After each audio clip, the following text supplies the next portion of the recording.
नमस्कार दोस्तों, क्या चाइना ने उस आखिरी चेन को पूरा कर लिया है जिसके दम पर अब चाइना अमेरिकी एयरक्राफ्ट कैरियर को भी डिस्ट्रॉय करने की काबिलियत हासिल कर चुका है?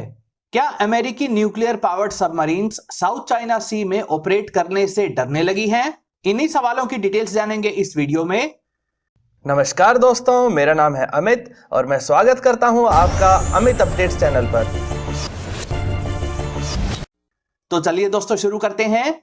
चाइना अमेरिकी नेवी से किस कदर चिढ़ता है, इसका अनुमान इसी बात से लगाया जा सकता है कि चाइना ने अपने डेजर्ट इलाके में भी अमेरिकी नेवल शिप्स के आकार के मॉडल्स तैयार करवाए हैं ताकि उन पर सटीक तरीके से अटैक करने की प्रैक्टिस की जा सके। चाइना अक्सर नेवल एक्सरसाइज करता रहता है और उसमें भी अपनी एयरक्राफ्ट कैरियर को टारगेट करने के लिए बनाई गई DF-21D बैलिस्टिक मिसाइल को लॉन्च करके इसकी टेस्टिंग करता रहता है। कुछ समय पहले जब अमेरिका ने एक ही जगह पर दो एयरक्राफ्ट कैरियर के फ्लीट को साउथ चाइना सी में भेज दिया था, तब भी चाइना लगातार इनके ऊपर DF-21D मिसाइल को लॉन्च करने की चेतावनी दे रहा था। जैसे ही अमेरिकी एयरक्राफ्ट कैरियर साउथ चाइना सी से वापस गए तो चाइना ने ठीक उसी जगह पर दो DF-21D मिसाइल को समुद्र में लॉन्च किया जहां कुछ दिन पहले तक अमेरिकी एयरक्राफ्ट कैरियर मौजूद थे। बात करें इस चाइनीज मिसाइल की तो DF-21D मिसाइल 14,700 किलोग्राम वजनी है और यह 1,500 किलोमीटर दूर तक जाकर अमेरिकी नेवल शिप्स को टारगेट कर सकती है। इसकी स्पीड भी 12,000 किलोमीटर पर आवर तक है और इसी कारण इसे ट्रैक करके इंटरसेप्ट करना बेहद मुश्किल है। यह 600 किलोग्राम तक के पेलोड को ले जा सकती है और जरूरत पड़ने पर इसे न्यूक्लियर अटैक के लिए भी इस्तेमाल किया जा सकता है।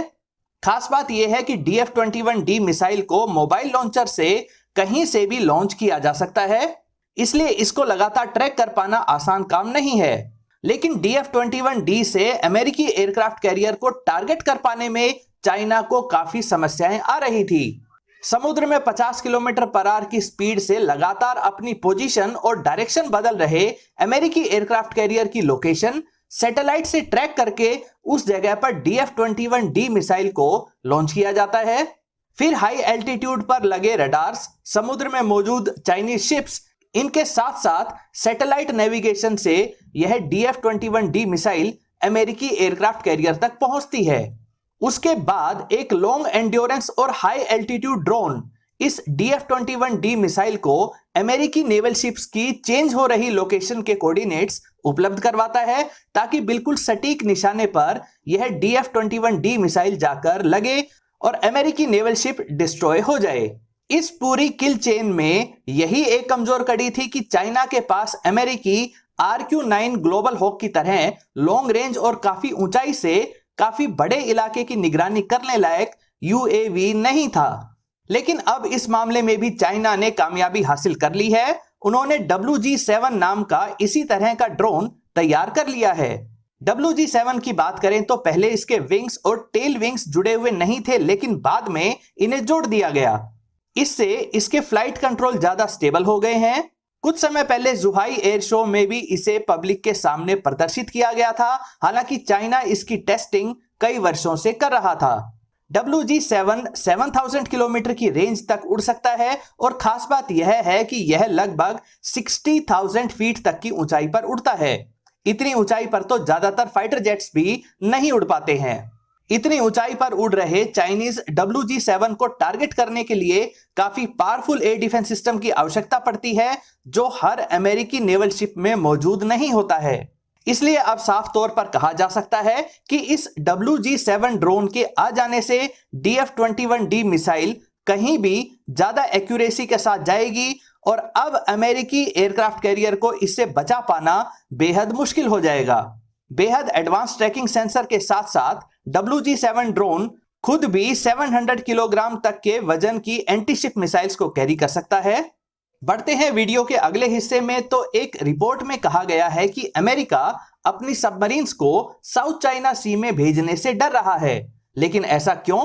अमेरिकी न्यूक्लियर पावर सबमरीन तो बेहद पावरफुल हैं, एडवांस्ड हैं और स्टेल्थी भी हैं।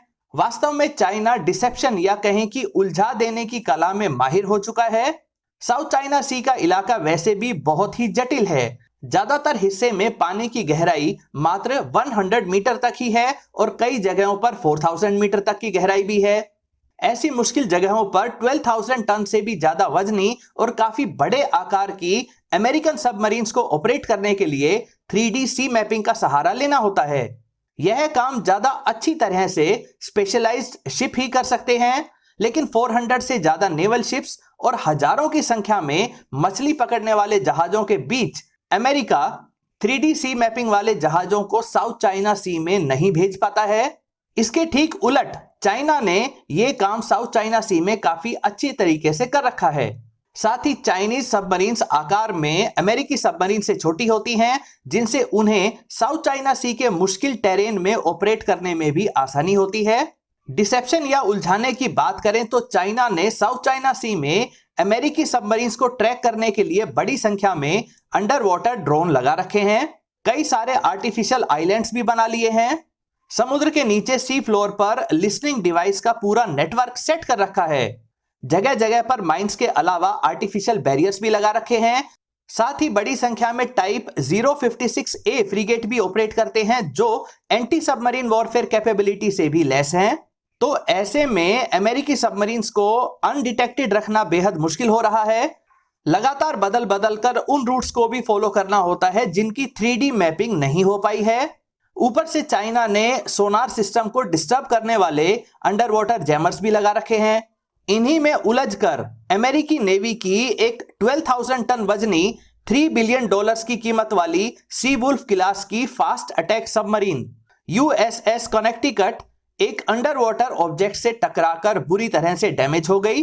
अमेरिका द्वारा यह साफ नहीं बताया जा रहा है कि यह ऑब्जेक्ट कोई अंडर वाटर माउंटेन था या कोई आर्टिफिशियल स्ट्रक्चर था। डैमेज होने के कारण ही इसे अपने अंडर वाटर स्टेल्थ कवर को छोड़कर सरफेस पर आना पड़ा और इसी तरीके से इस सबमरीन को गुआम तक रिपेयर्स के लिए ले जाया गया।